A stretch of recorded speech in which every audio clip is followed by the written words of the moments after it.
2025 সালে এসে শাপলা গণহত্যার যখন এক যুগ পূর্তি, তখন এক প্রকার মিশ্র অনুভূতি নিয়ে আমাদেরকে আজকে এই অনুষ্ঠান করতে হচ্ছে।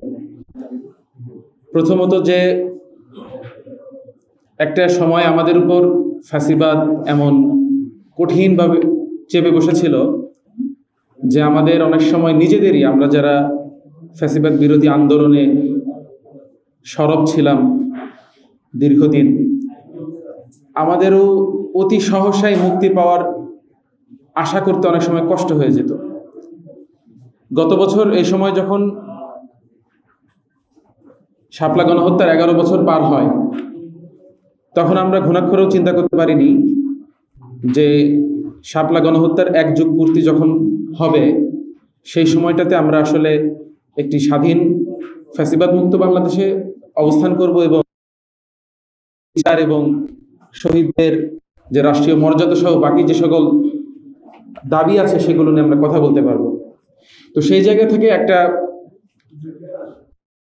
অবশ্যই আছে, কিন্তু একই সময় এত বড় একটা গণহত্যার পর এই গণহত্যার শিকার যে গোষ্ঠী, যে মানুষজন, তাদের প্রতি যে নির্মম অবহেলা এবং তাদেরকে মিডিয়ার মাধ্যমে রাষ্ট্রের সকল যন্ত্র ব্যবহার করে ন্যাশনালি এবং ইন্টারন্যাশনালি তাদের বিরুদ্ধে প্রোপাগান্ডা করে তাদেরকে সাব হিউম্যান বানায়, তাদেরকে হিউম্যানাইজ করার মধ্য দিয়ে রক্তকে হালাল করেছিল। আমাদেরকে মনে রাখতে হবে যে এই শাপলার ঘটনার মধ্য দিয়েই কিন্তু ফ্যাসিবাদ পাকাপোক্তভাবে বাংলাদেশে প্রতিষ্ঠিত হয়। শাহবাগ দিয়ে যেটা শুরু, শাপলা দিয়ে সে তার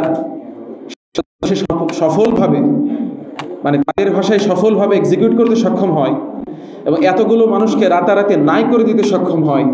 তাদের কথা কোথাও নেই, কোনো মিডিয়ায় নেই, কোনো মানুষের মুখে নেই, সুশীল সমাজের মুখে নেই, যেন এই রক্তগুলোর নামই নেই। কিছু ইনসেক্ট এখানে হয়তো তাদেরকে পিষে দেওয়া হয়েছে।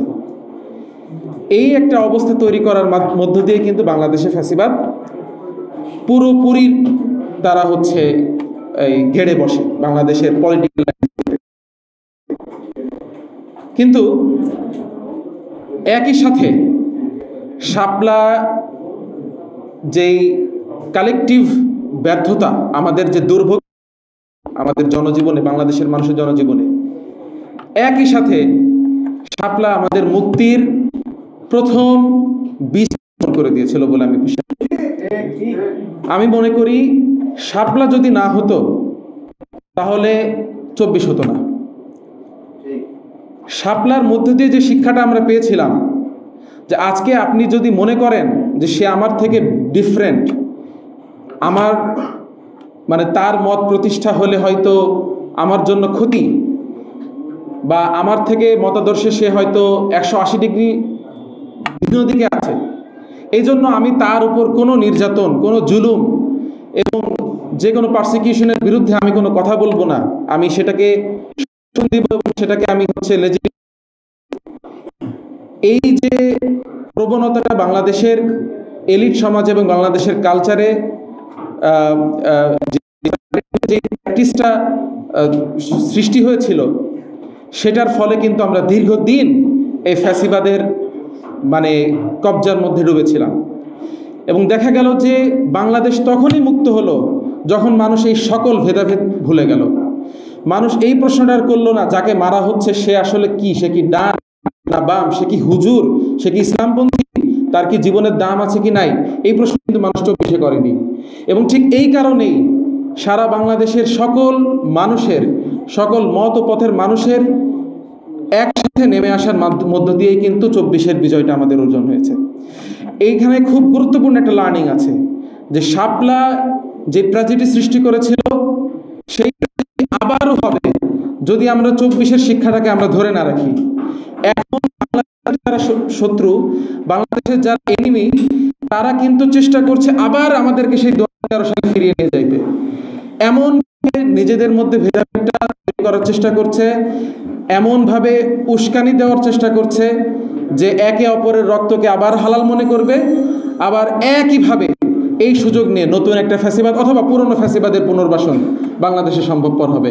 এবং এইটা একটি বৈশ্বিক, এটা আন্তর্জাতিক আগ্রাসনের একটি অন্যতম বড় লক্ষ্য। সুতরাং আমাদেরকে এই বিষয়ে সর্বাত্মক সতর্ক থাকতে হবে। এবং একই সাথে আজকে আমাদের এই অনুষ্ঠানের যে মোটো, সেটাকে ভিত্তি করে আমি বলতে চাই যে শাপলা হত্যাকাণ্ডের একটি স্বাধীন ও আন্তর্জাতিক মানের নিরপেক্ষ তদন্ত কমিশন গঠন করতে হবে। আমরা শাপলায় গণহত্যায় কত মানুষ শহীদ হয়েছিলেন তাদেরকে খুঁজে এখনো বের করা সম্ভব, কত মানুষ পঙ্গু হয়েছিলেন, আহত হয়েছিলেন, তাদেরকে এখন খুঁজে বের করা সম্ভব। 24-এর অত্যন্ত দুঃখের ব্যাপার যে ইন্টারিম আজ ওই 24-এর শহীদদের এবং আহতদের পুনর্বাসন এবং তাদের যে সঠিক তথ্য বের করা সেখানেও ব্যর্থ। কিন্তু তার মানে এই না যে আমরা শাপলাকে কোনোভাবে ভুলে যেতে পারি। দোষীদের বিচার করে কঠোর শাস্তি নিশ্চিত করতে হবে। শহীদদের রাষ্ট্রীয়ভাবে শহীদ হিসাবে স্বীকৃতি দিতে হবে, যেমনটি আমরা 24-এর শহীদদের ক্ষেত্রে দেখেছি।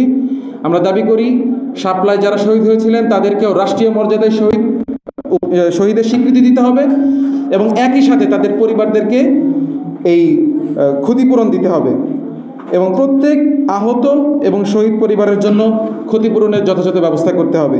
এই সকল দাবি রেখে আমি আমার বক্তব্য এখানে শেষ করছি।